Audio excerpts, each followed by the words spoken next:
HubSpot is an amazing tool, but let's face it, when it comes to updating tasks, it is slow and clunky.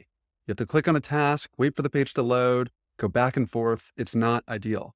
And so the team over at Whalesync has fixed this by using Notion as the place where we update tasks. So you can see the same task, email the CEO.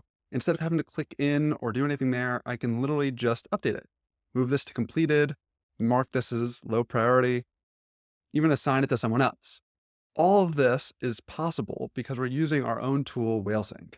So Whalesync connects any object in HubSpot with a Notion database. So we can take advantage of all the benefits that Notion has to offer, like collaboration, editing, ease of use, anything you can imagine. It's all in Notion and it syncs automatically bidirectionally with HubSpot. So in this video, I'm going to show you how you can fly through your HubSpot tasks using Notion by setting up a two-way sync between HubSpot tasks and a Notion database. Let's first talk really briefly about what Whalesync is. So most automation tools you're probably familiar with, like Zapier, work something like this. You set up a Zap that says when a contact is updated in HubSpot, update a page in Notion. Simple enough. Now things start to get a little bit tricky when you want things to be two-way synced.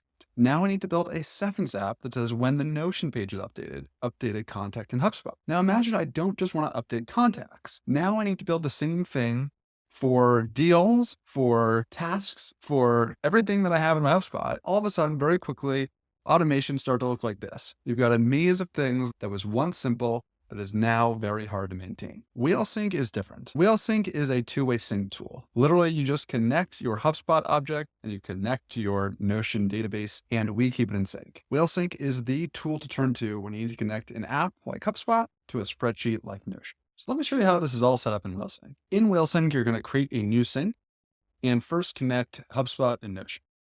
From there, you're going to add a new table mapping. So table mapping connects a table in HubSpot with a database in Notion.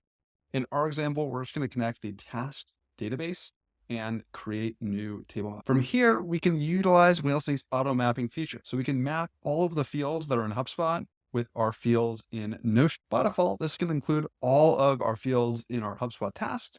We don't necessarily need all of them. Some of them require you to map other things like companies and contacts. So we can just go ahead and delete those and we should be good to go. Now here, all it's saying is whenever I make a change to, let's say, the due date of a task, it will sync from HubSpot to Notion and vice versa. Any field with this two-way sync is a two-way sync field that you literally don't have to think about. Changes will just propagate on either side.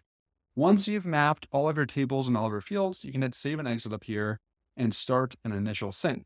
So when you do this, Whalesync will scan all of your data and then start to sync it from HubSpot to Notion. So that's how you set up a two-way sync between HubSpot and Notion using Whalesync. If there are other objects like companies, contacts, deals, or anything else you're curious about, let us know in the comments. We'll make a video about that as well.